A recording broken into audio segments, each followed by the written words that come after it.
in the world at doing this. So help us get the word out about this show and podcast to others. My name is Tu Lee. I'm the managing director at Sinowato Insights, a global management consultancy that helps organizations bring innovative and tech-focused products and services to the transportation and mobility sectors. I write a free weekly newsletter that we pull many of our discussion topics from.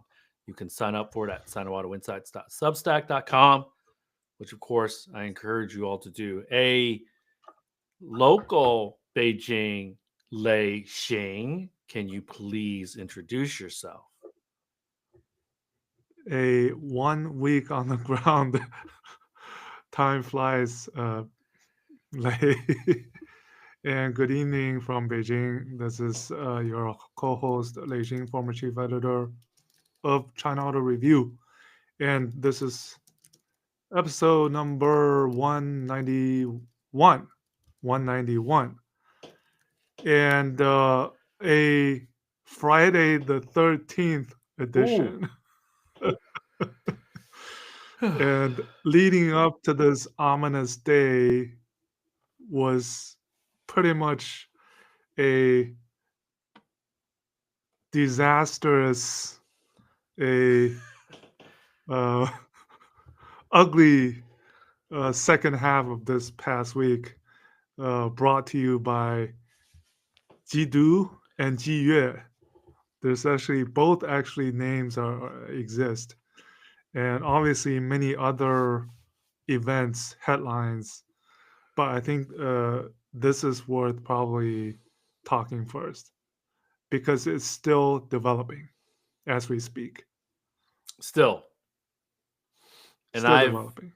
spoken Uh, to some Baidu folks.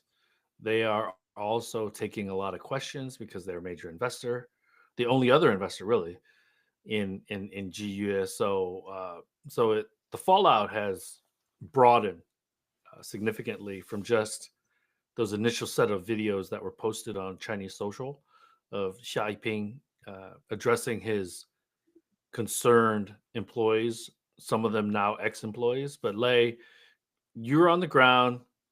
When did you start seeing things? When you start hearing things?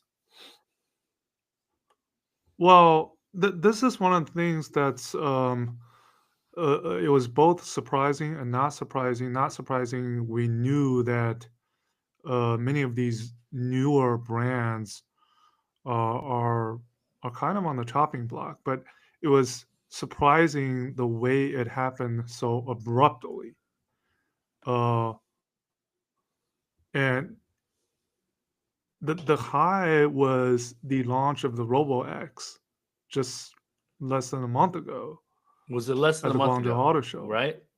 Yeah, and the low was CEO Xia Yiping almost getting ambushed by, by employees in that viral video, and only I I give mean him a that ton of credit for not hiding in that conference I, room.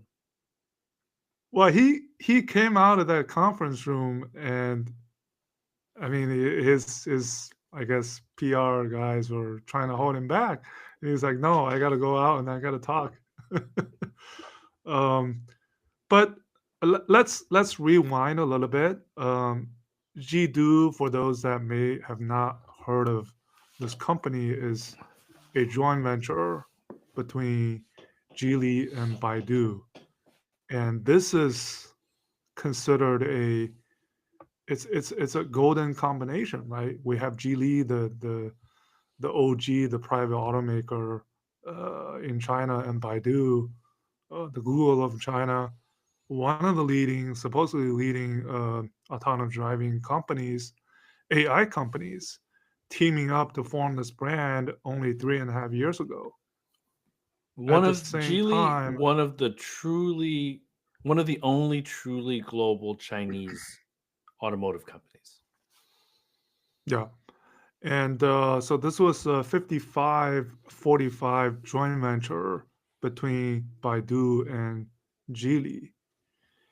And a little bit before they launched this their first vehicle, they had to change their name, actually the product and the brand name, to Jiyue, and they actually set up a new entity in order to meet the production approvals. And this new entity, Jiyue, is actually 65% owned by Geely and 35% owned. No, 65% owned by Geely and 35% owned by Baidu.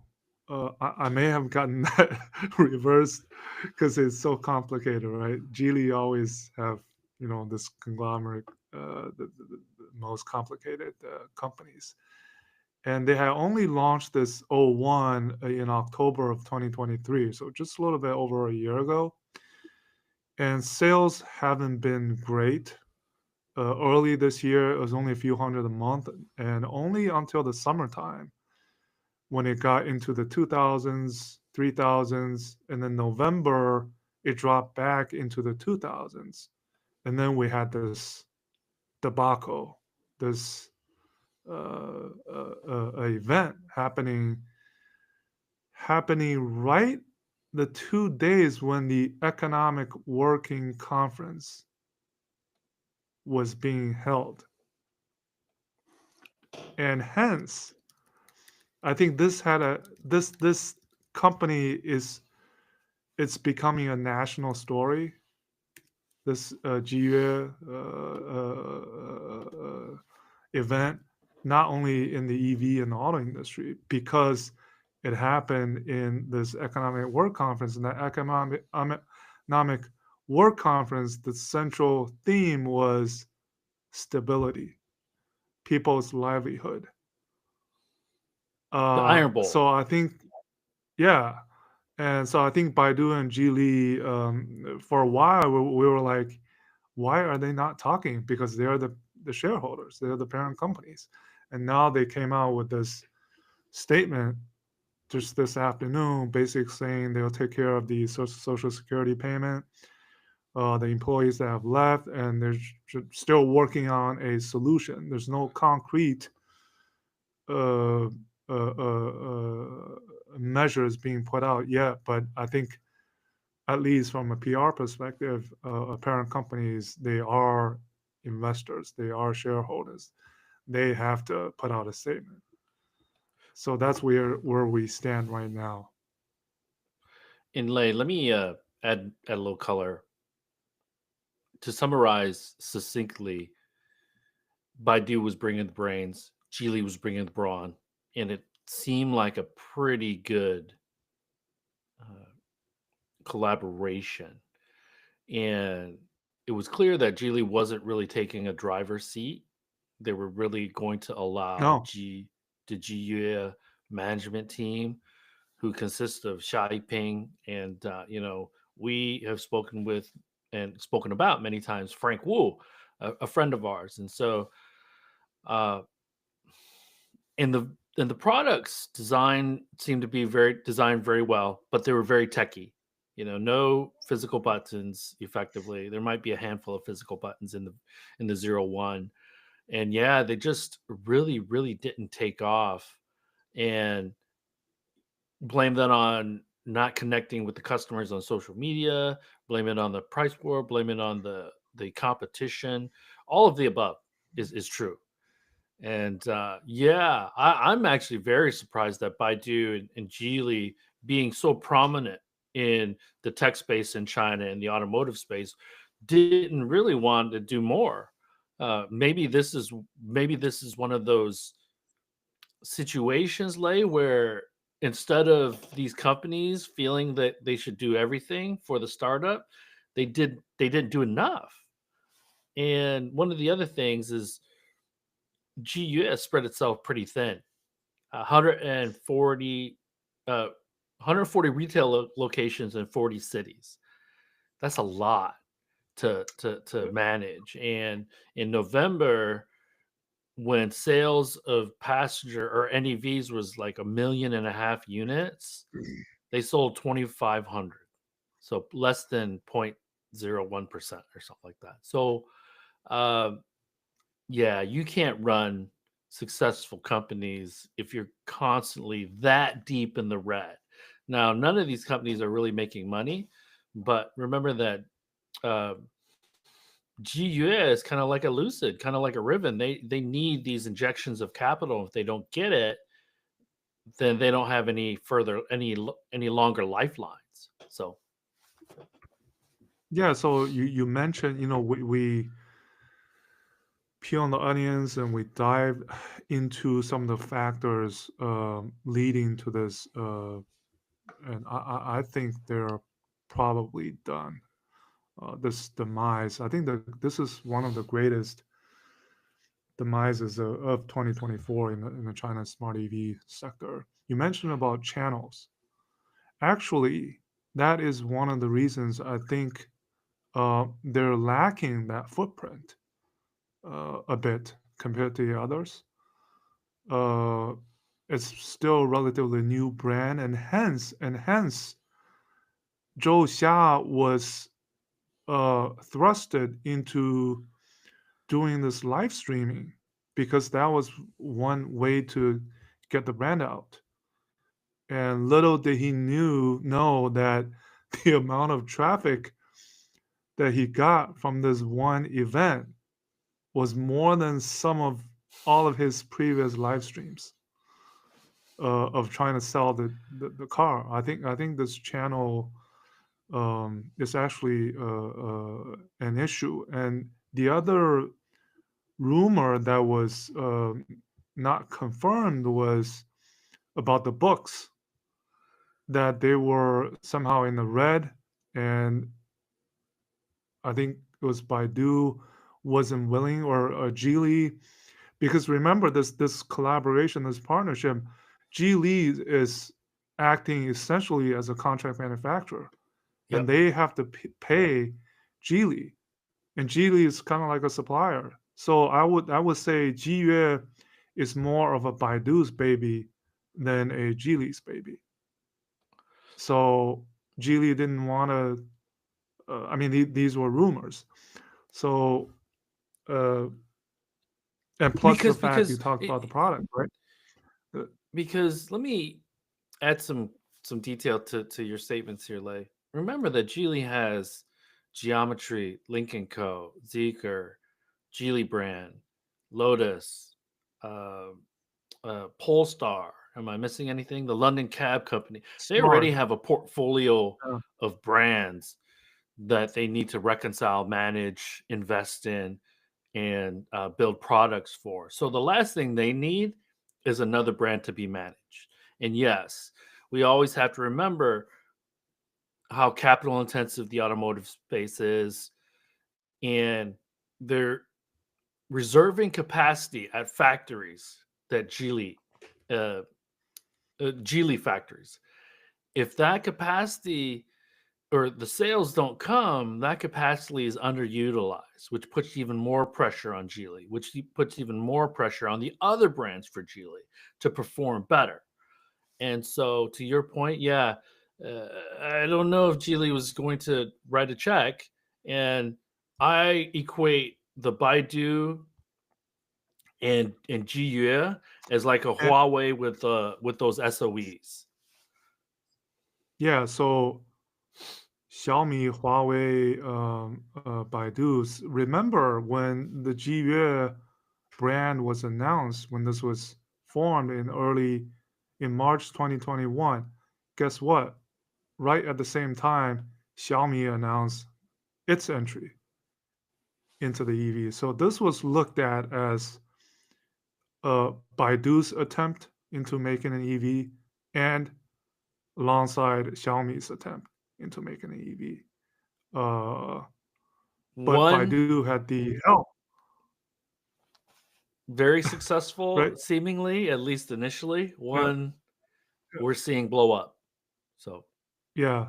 And I was gonna say about the product side of it. I think it was, it's difficult for us to. We have to appreciate, because we talked to Frank Wu and how much effort he put into this company, how much effort he tried to make this, in terms of styling, in terms of design, a original. And I still do think that this is one of the few really, I think, original, pretty looking designed vehicles in the smart EV space in China.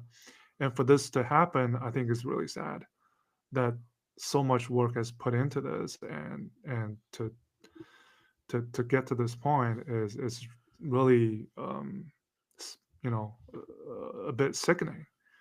Uh, Either the '01 or the '07. But having said that, the features, the quirkiness that the vehicles had, the yoke steering wheel, the no door handles, uh, was that too much? Well, we can look into what happened to Hi-Fi. That was a vehicle that also was too much, and Hi-Fi is gone. So, right, you these are all the factors that we think Faraday Future. channel, product, yeah, Faraday Future, channel, product, maybe management wise, you know, that it was a failed attempt, uh, I described it, Lay, as of this. like too techy. Yeah, It yeah, seemed a yeah. little bit What's that sell? unrelatable to the everyday person, I, everyday Chinese consumer. no, So no. I mean, the idea is really good. I think a yeah, lot of original ideas, but I mean, we talked to Frank, right? But and you and I both saw the vehicles. Even Frank was, I met him at the GS store, and he personally toured me with the '01. Uh, it was unlike anything we've ever seen before. But maybe that was what did it in. Unfortunate. And yeah, I believe yeah, the Zero 07 is probably one of the best designed vehicles in the world in 2024 for sure. yeah, Uh, yeah, Not just Chinese. I'm saying it's a beautiful yeah, car, yeah, and it seems like now it just never had a chance to succeed. yeah, Um, but for those that are wondering, the West, that why there's no collapses, they're happening, and now we have to monitor, Lay, because collapses are kind of like a disease, like a virus. More and more catch them, yeah, and this goes to an article that was printed or posted a couple of days ago about BYD having tens of thousands of inventory sitting at the port in Brazil, because what we're going to see in 2025, unfortunately, is a lot more protectionism likely, and it's going to be mainly from Chinese electric vehicles. I think that the Trump administration is really opening the door for other countries to do the same, and Europe has already done it, but the battleground region where there's a lot of new opportunity is South America, Latin America. Now, Brazil is by far the largest market in South America, and BYD, Great Wall, a Cherry, Volkswagen, yeah, Stellantis, GM, Hyundai, they've all invested each billions of dollars or announced investments. And so that's going to be the new battleground. It looks like sales growth for the EVs have flattened out, and we also have to remember that South America, led by Brazil, their clean energy of choice is ethanol because of the sugar cane that yeah. gets grown in Brazil. So it's an interesting uh, region to keep an eye on. A region that I've been invited to visit, but I haven't done it yet. So likely in 2025. Maybe you could come with me, Lay. Anyways, so Well, it's a part of America, so Americas. So, but I think we end on this G sour note, no, uh, uh, let me put bad you on the note. spot a little bit. But Let me put you on the spot a little bit. yeah, There's a bunch of videos of him talking to his staff right at the Robosphere. Was it called? Was it called? And so Robo base. what? Rotobase. What was he saying to them? Like generally, Well, no, he's just saying, hey, I want to talk to you guys. Be patient. I'm trying to figure out things myself.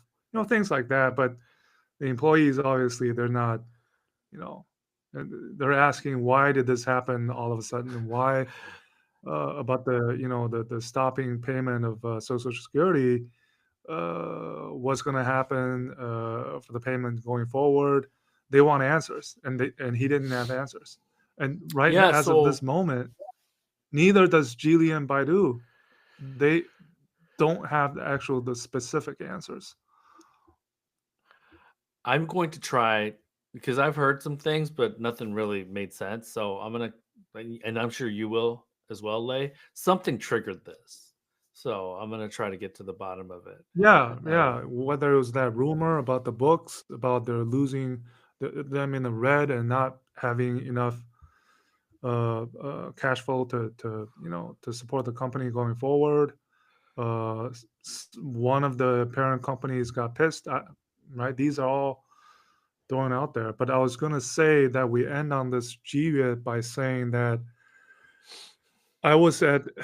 I gave a talk to a group of about a dozen reporters at the Foreign Correspondents Club last yesterday afternoon, and I said this GUE debacle represents the early innings of what I see a reset. The keyword reset in 2025. Basically, we're seeing that this bloodbath unsustainable, and we're going to see more of the GBS, right? We haven't mentioned Neta. Neta is the other one that's a little slightly better, but they're on a watch. you They're on a know, watch. yeah, they're on watch, and so there will be more casualties out of this bloodbath in 2025. Uh, so So I was on unfortunate, but a Reuters webinar, and how I quantified it, Lay, was that the it's starting to be quantifiable now. The fallout, the reset that is happening, eh, because you and I have been talking about this for a long time. We knew that the West was going to be in trouble, the Western automakers. I've been talking about it since 2018. I was driving down to Detroit with my wife and kind of like jumping on my soapbox. I was like, how can others not see this when I saw it so plainly? And the reason I say it's quantifiable is because such a high profile company in China, even though they've never were on the top of a hill, they had these great backers, and even they were not able to be successful. And we look at a $5 billion write down from General Motors in the China market. We look at Volkswagen now working with SAIC to reconcile their manufacturing footprint in China. And then Volkswagen working with the labor union that's in Europe and in Germany to try to close some factories. So now we're able to quantify some of the fallout and how large and how yep, massive and how much it's going to affect. Stellantis firing Tavares and Cruise being shuttered. We'll talk about that in a second as well. So I'm in complete agreement that it's not just a China reset; it's a global reset, and now everybody yeah, understands it yeah. much more clearly because I, people are losing their jobs. Dollars and cents are starting to be communicated about what needs to happen, how much people are losing, how much companies, revenue, profits, companies are losing. So yeah, yeah, no, I was gonna say that this reset is, as you've mentioned, is on many fronts. It's not only the demise of one or two companies, but it's the actions taken of uh, in all the markets, right? You've already mentioned a bunch of these, and not only the startups, but the traditional legacy automakers, what they are doing to right size, right?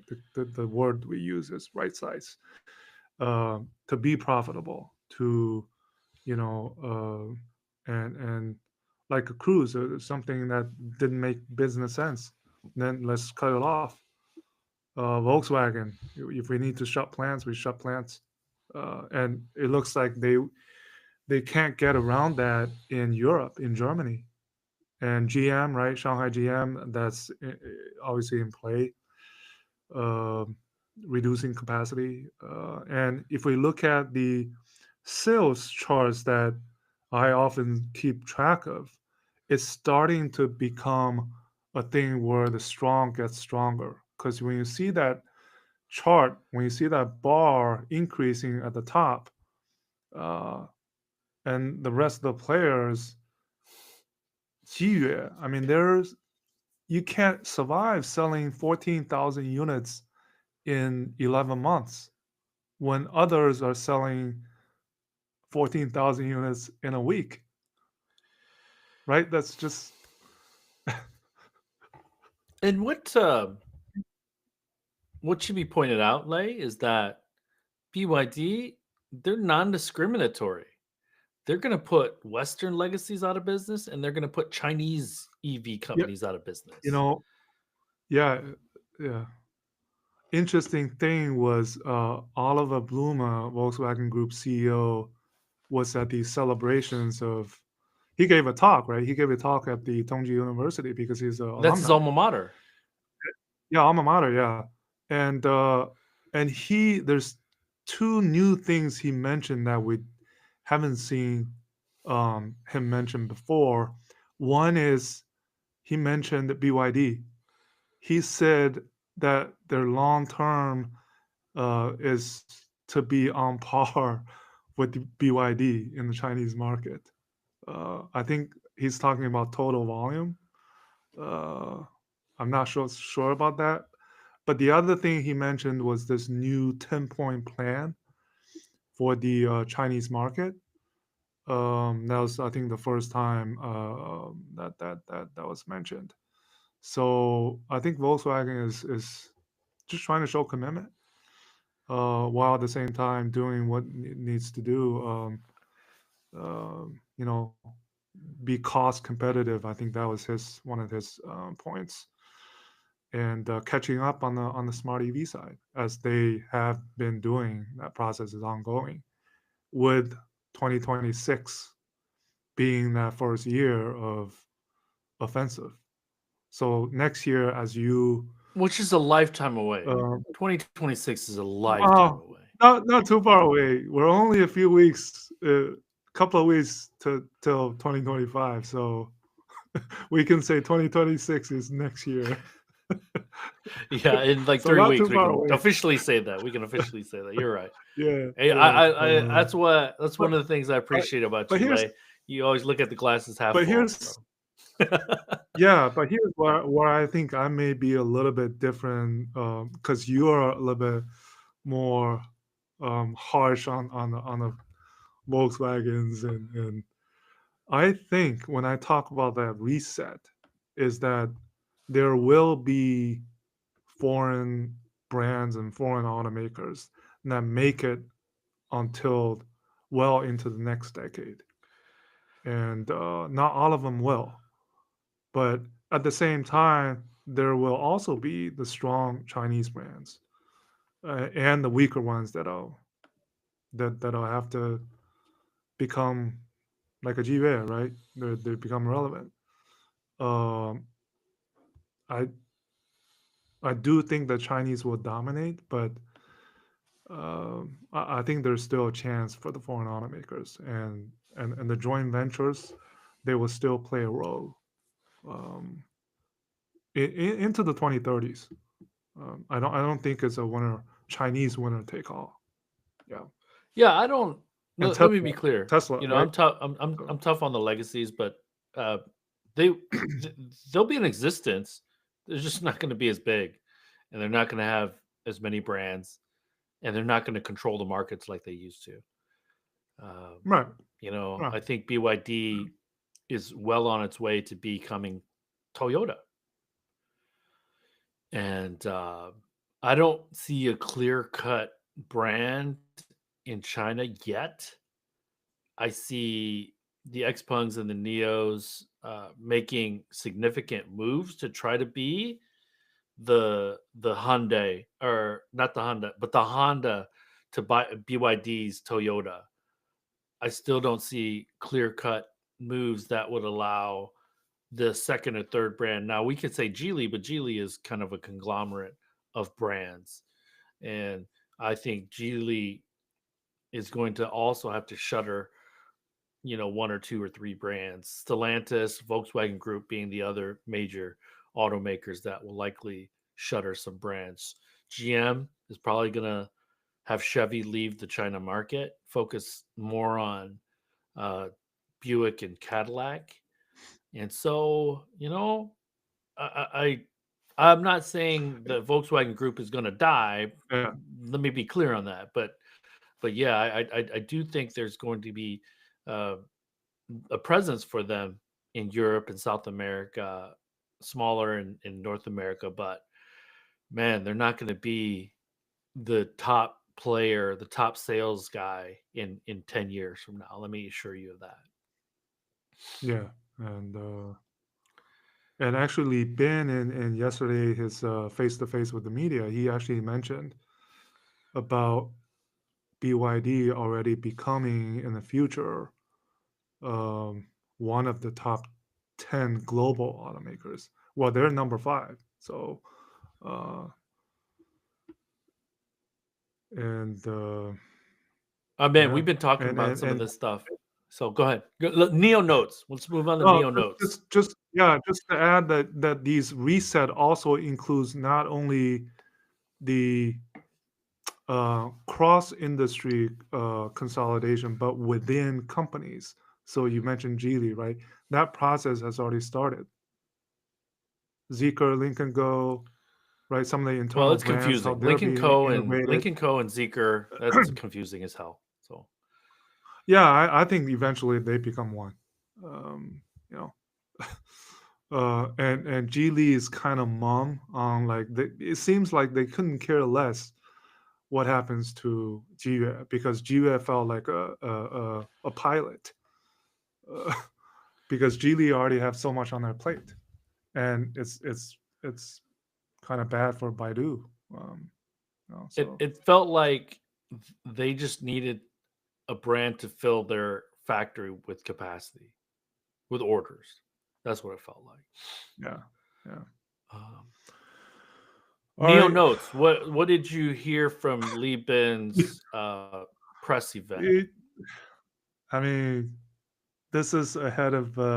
They do this now. I think they started doing this last year, so they do this a week ahead of Neo Day, kind of warm up, right? Kind of a warm up. And last year it took 140 questions. This year's 203 questions. He spent 2.5 hours standing and responding to these questions.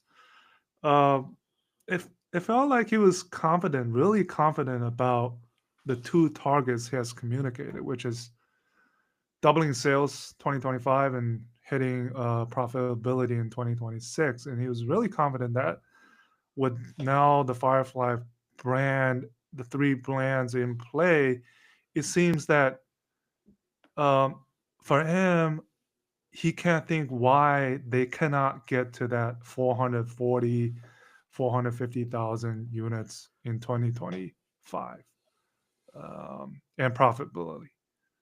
Um, I think it's really confident. And I think I still kind of question that, but um, like uh, it's tough because it's in this environment with what happened to Gia. Uh, I don't know. It's awfully tough. Uh, and then he also mentioned about a long term uh, scale of the Chinese auto market: 25 million units domestically and 15 million exported. So that's 40 million production, which is also kind of unfathomable. And he's saying the NEV take rate could, at a certain point next year, reach 70%. Remember, this year, 50% for 5 consecutive months. I think he means at a certain monthly rate could hit 70% in 2025. So these are just mind-boggling numbers that um, it's even hard for us to comprehend, let alone the you know others. And there were some comments like floating around LinkedIn that said Europe is probably going to have a larger growth rate than China for EVs next year. Uh, one thing to remember: Europe is a smaller base, so growth is a little bit easier, Sure, a lot easier. sure. And if that is to be true, then BYD is going to sell a ton of PHEVs in Europe. Yeah, that's You something know, to but watch. 70% Yeah. take rate means growth is still pretty substantial. Uh, that seems like a huge number, but he I must be mean, also talking about. yeah, Go ahead. within the Chinese brand passenger vehicles, within the Chinese brands, I think the take rate is already 70%. So, and domestic take rate was 50%, and domestic, the Chinese passenger vehicle brands is even higher. Um, that's crazy. And then he just talked about Envo expectations on Envo remaining in place, 10,000 in December, 20,000 in March. Um, and then Firefly, I think interesting point of note is that Firefly will not be able to swap at the existing Neo and Envo swap stations because it's smaller battery size. They will have this new container style swap station. Now that adds to more investment. But he's saying And that complexity. the upfront, well, he's saying that actually the investment and complexity will be less because of the smaller batteries, because of the experience they've accumulated. But Firefly He's obviously wrong. is geared He's toward more. wrong. Okay, I'll tell him when I go to New York. Okay. So he's saying addition, That's subtraction by see, addition. Is that what he's saying? yeah. See, that's why we question, right? I think these pictures are outlooks are rosy, but I mean, for us, we critique and question, Hey right? Jeffrey, when you go down to Neo Day and talk to Lee Bin, ask him how this subtraction by addition works, Well, and tell him to share he's the saying spreadsheet with us. that So 20% of, I think this is mentioned, 20% of the battery swap stations already are profitable.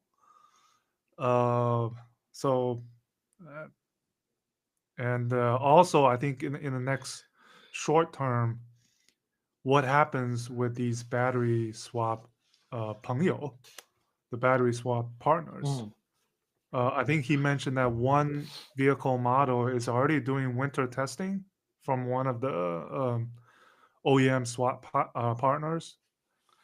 Um, so that'll be interesting. Really, this um, the utilization of and the rollout of the battery stations themselves. I mean, he said he wished that they had a faster pace. He wished that there were like 8,000 battery stations available right now. Um, but this is a platform style business, so you can put as many charging and swapping stations out there. But if you don't, the sales don't come along for the ride, then that's an underutilized asset. And if 20% of your charging stations are profitable, that means 80% are not. So without Yeah. increased sales, that's never, if you're continuing to add swapping stations, now I get it. There's new regions, new cities, new provinces that they're adding to, but I don't want to get into the numbers thing. But let's move on, man. Cruise, Yeah. surprised? Thoughts? A little bit surprised. But at the end of the day, it's a business decision. I mean, Maribara, she felt that um, it wasn't worth it, basically. If you put into the operational things, managing the operations, given the Waymo's lead, and that it's also a sad thing that have happened. That since we been on it 2 years ago. uh, But now that we've tried Waymo, Waymo seemed much more impressive. So yeah, but that had that accident not have happened, could it have been different outcome? Maybe. Um, but but but but and the then management challenges would still be there because Kyle Vaught would still be, yeah, all these things that were festering under the radar. They were, something would have happened that would have exposed all this because I don't know. Yeah, I don't remember who posted this. Someone tweeted that this was a EV1 moment for AVs. So this is an AV1 moment for well, for GM. this is the crazy Yeah. thing about GM. They were the pioneers in the connected vehicle space with OnStar, did nothing with that. Pioneers in the EV space with EV1, did nothing with that. And they came in Pioneers with the cruise. hot Yeah. and heavy. And that's not to say that GM has given up on robotaxis because they've partnered with Momenta in a big way in the China market. And so Momenta has a few different OEM partners. I think Toyota is one of them. But what if GM rolled out a robotaxi in China before it rolled out one in the US? That would be kind of crazy, huh? And it, I think we're going to look back on this lay as a missed opportunity for General Motors. Now, Cruise has its own pimples that it needed to kind of manage and take care of, but the opportunity was right. How it was managed was wrong. Putting $1 billion a year into it and then letting the Silicon Valley team, San Francisco team kind of manage things, that wasn't right. Because at the end of the day, a year and a half ago, Lay, they had 3 cruises. There was Ultra Cruise, Super Cruise, and Cruise Cruise. Like, what is going on at GM, man? So, like, I thought 3 or 4 years ago, I was convinced that Mary was the best manager of the D3, but now it's like with all the this folly of errors, and I don't think that $5 billion write down is enough.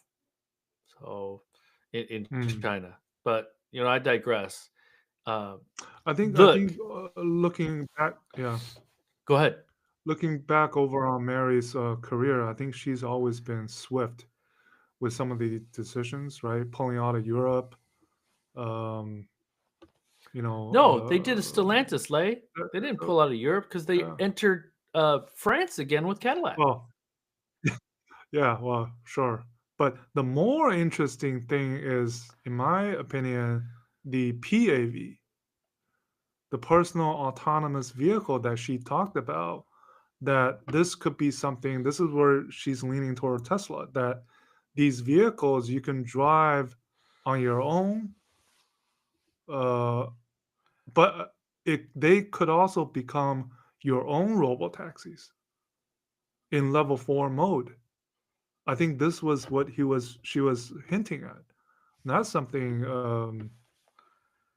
that's quite um, interesting that she talked about. I think 3 years ago when she announced that Ultra Cruise. Uh, where does that go? I mean, in the kind of the Tesla FSD sphere. Um, do we have the So second we version of Tesla FSD? Yeah, yeah, so we know that Ford has Blue Cruise. We know that GM has Super Cruise, and those are the two intelligent driving systems that they're going to be focusing on for the foreseeable future. Um, and Waymo has no peer in North America now. And so I see a strengthened Waymo. Tesla's probably, Elon probably smiled when he heard that GM was shuttering Cruise. sure did. But you know, hey, anything else that you wanted to talk about? You wanted to talk about CATL in Spain? Well, CETL again goes back to our earlier conversation about the reset. This was a reset in the battery space. It was a reset for Stellantis. It was it's, let's face the reality. Who do we partner with, and where do we set up that joint venture? Well, Stellantis Spain. is spreading its bets because Yeah, they've yeah, also invested in Lighton, not Lighton, but ACC, which is yeah. building a factory in France. So, I, I think that they know who the winning horse is right now, but they're looking at potential thoroughbreds for the future. So, Yeah.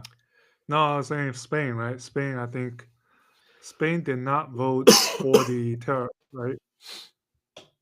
Or did they have the no? Uh, I think they anyways, voted. I think they uh, abstained.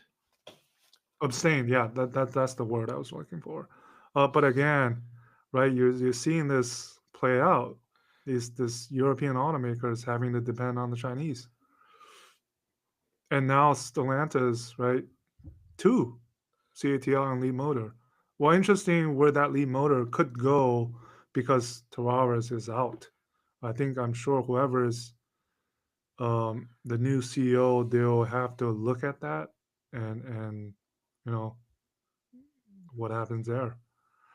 The other Remember, things would be, yeah, no, I just wanted to mention that. Remember when they were in talks with PSA, FCA was how long that took to.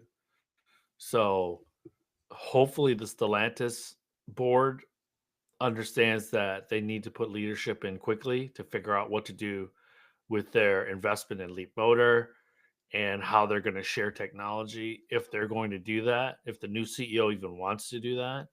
And then yeah, these major investments because no CEO, but this announcement gets made that they're investing $4 billion in a joint venture with CATL, or they're each investing money totaling 4 billion euro. So yeah, I agree.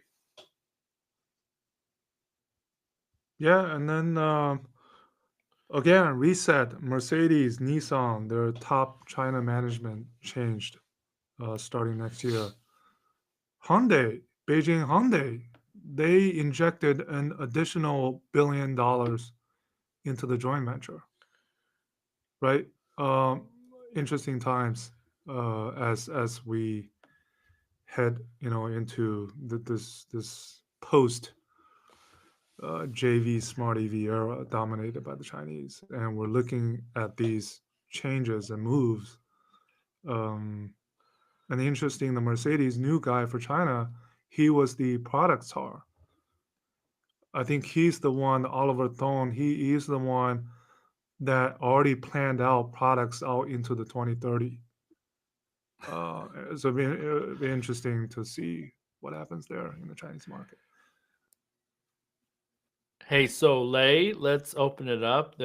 I've now that I've opened this LinkedIn window, there have been some comments on LinkedIn so that I didn't see last week because I didn't have the LinkedIn window open. So thank you for posting on LinkedIn, Conrad and Mark. So Jeffrey, he first of all he wishes us happy holidays. So happy holidays, Jeffrey. What a statement on BYD! They are not taking any prisoners at all, and that probably irks the Chinese government a little bit, I would think. Yeah. 2025, a massive growth phase ahead. He's referring to NIO, I think, in your statements. William has some big plans. Yes, he does. I don't know if the math works out, and it sounds like Lei is skeptical of some of that math as well. 400 to 450,000 units is pretty conservative, according to some.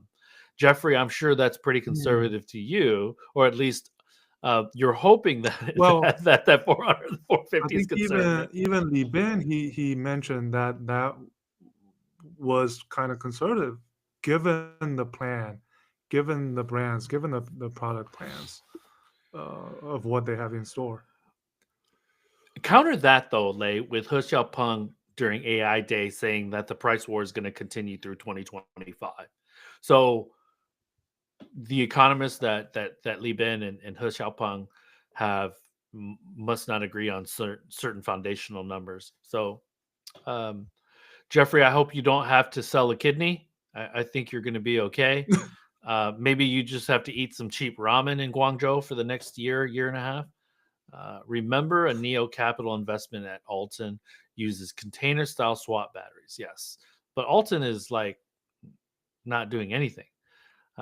Here, Jeffrey also says Mary Barr might have to pull a John DeLorean to save GM from all this bloodletting on their incompetence. So, are you saying that she's going to import cocaine in the vehicles? Because, anyways, funny stuff. Now I'm going to go to LinkedIn now. So if I'm not looking at the camera, my apologies. And then the only other thing we can have some fun to end the show is, how do you pronounce the new Xiaomi SUV? U7. That's what I think as well. You, like you are you. U7. So, well, in Chinese it will be Yu Qi. yeah. and Lei Jun, he posted, right? He posted on Weibo that it's just pronounced Yu Qi. Yu Qi, okay. So, friend of the show, friend of ours, Lei Conrad, are the days of brand proliferation. Yeah. Are the days of brand proliferation in the China market over?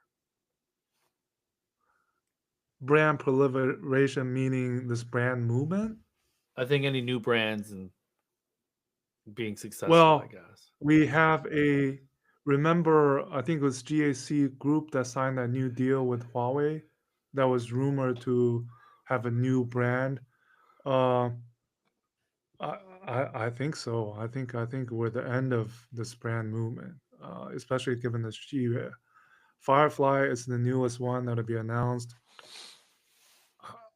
I mean, I'm not sure. Well, we have to keep an eye out for the Audi brand. I think it's dying down. I think the answer I would say is it's dying down, definitely, because we're in that reset, as I talked about. Right.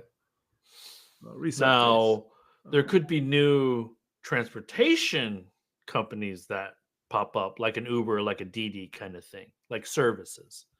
So, yeah. Okay. But, yeah. Mark Wilcox, who I met in California recently, 51% majority owned U.S. Chinese EV makers in the U.S. in the next 4 years. So he's saying basically what happened in China he's asking if that's going to happen in the U.S. So we copy the playbook. Copy the playbook. I believe that there will be a wholly owned, like a Wolfie, a Chinese company building in the United States within Trump's term. Job one will roll off the line before Trump's last day in office. Now, I haven't really thought through the whole JV thing, but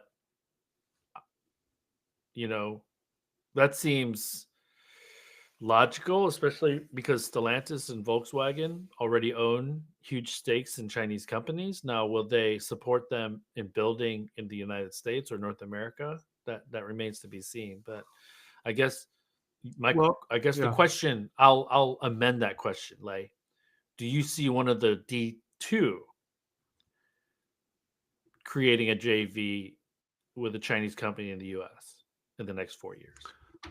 So the U.S. does not have a auto industry development policy, which it's abolished, right? The joint venture rule in China is abolished, but the U.S. don't have one that says that you cannot hold more than 50% share as a joint venture partner, right? Uh, I, I don't know. I think it depends on what Trump's requirement is. If he adds any new um, requirements, but to me, I think the path is a possible path is a some kind of a Tesla style. Why do you need to work with? Um, I think that the key point is to build locally and to employ local talent and jobs, right? I mean, that's what Trump wants, not from Mexico. Um, and I'm glad you said that, Lay, will because the Chinese be willing? Yeah, I'm glad you said that, Lay, because the foreign automakers did it in China because it was requirement number one. Number two, they didn't understand the China market, and they needed help that way. They didn't understand the Chinese culture from a work standpoint. The products that they had, they didn't know if they were going to be attractive to Chinese consumers. You and I, as Americans that have lived in China, you being ethnically Chinese, we know that the vehicles that China is making currently will sell to Americans on day one. So there's not a lot of need unless we're looking at a dealership model. Okay. I think that really is different, and could be an opportunity where a GM might help create a sales channel or multiple sales channels for a Chinese EV maker. That makes more sense than having them manufacture together. So that's my take on it. And then yeah. And then Li Bian what's specifically say yesterday, adamantly that they're not looking at the U.S. market so for now. So so Conrad, I think we answered that. What's holding Neo back? I think we talked about that a little bit. He also mentions Cruise tried to scale too soon. That was GM's fault. And then Cruise technology is being repurposed for GM's ADAS. Cruise confirmed. Now, Conrad, I would kind of pose the question this way. Reports say that between $8 and $10 billion was invested total into Cruise. There's not likely $8 to $10 billion worth of IP coming out of that Cruise blowing up. So does that make it a prudent investment on Cruz if we do Monday morning quarterbacking? Probably not. And the Cruz employees that were laid off, they'll have an opportunity to roll into the General Motors. But if I'm a true believer and I bleed Silicon Valley and San Francisco, I'm probably not wanting to stay with GM. And so they're probably going to lose a lot of great talent because of shuttering Cruise, unfortunately. Uh, and so, but yes, Cruise technology is definitely and I don't, one of the basic questions that we should ask in 2025, Lay, is are these legacy OEMs collecting data with the current vehicles they're selling? What are they doing with that data? And do they see, or are they extracting any insights that would create revenue generating opportunities for them in the future? So it's not clear to me yeah, who is really leaning into the data part. The other thing too is that, I guess we could just look on the D2 or D3's balance sheet to see who's invested a lot in data centers and cloud services, Mhm. Mm. Tesla So that's has, all so we know that. that's the all yeah, exactly. They've leaned into it, right? But um Mhm. that's all I have, Yeah, man. so I'll end by leaving some numbers. So 2024 will end uh big numbers, right? Big picture numbers. 13 million NEVs production and sales. 31 million autos, everything. Uh Nearly 6 million exports. Uh Probably a fifth of that are NEVs. 50% take rate, right? That uh new tipping point is now going forward. NEVs outselling IC EVs will be the new normal, have become the new normal in the Chinese market. So those are just some of the numbers that I'll leave.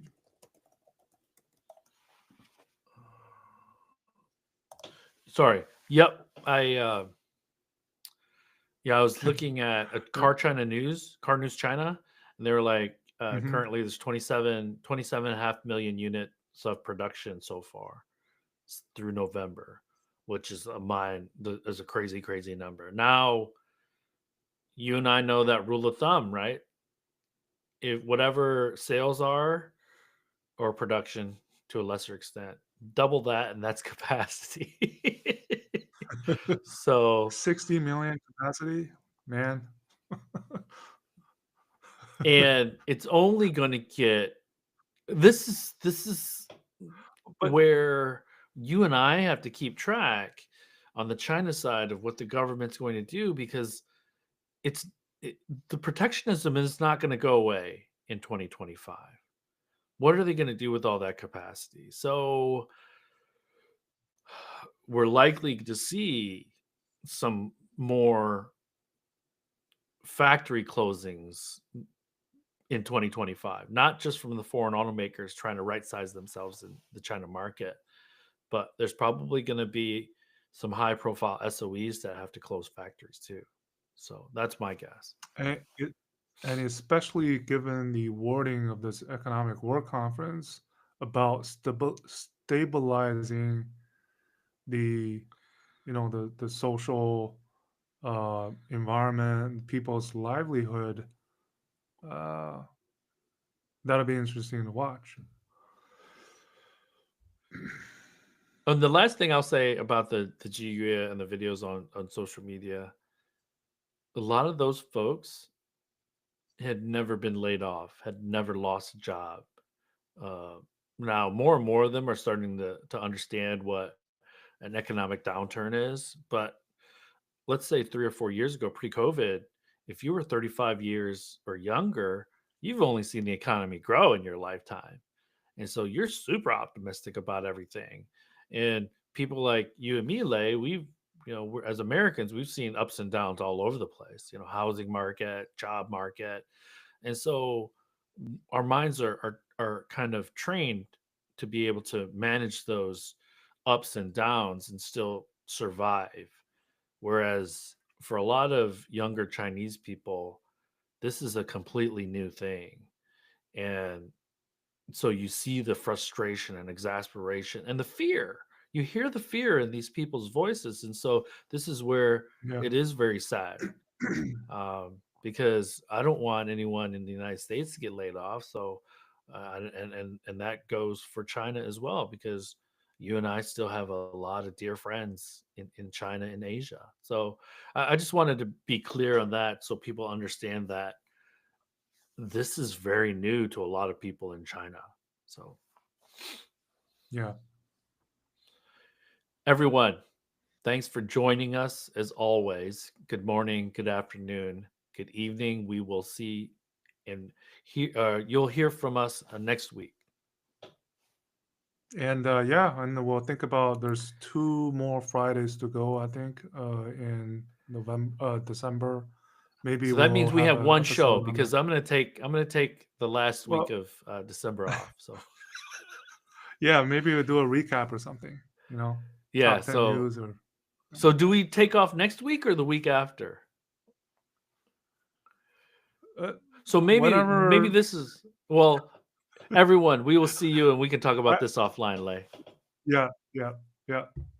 Good night from my side, and good morning, good afternoon.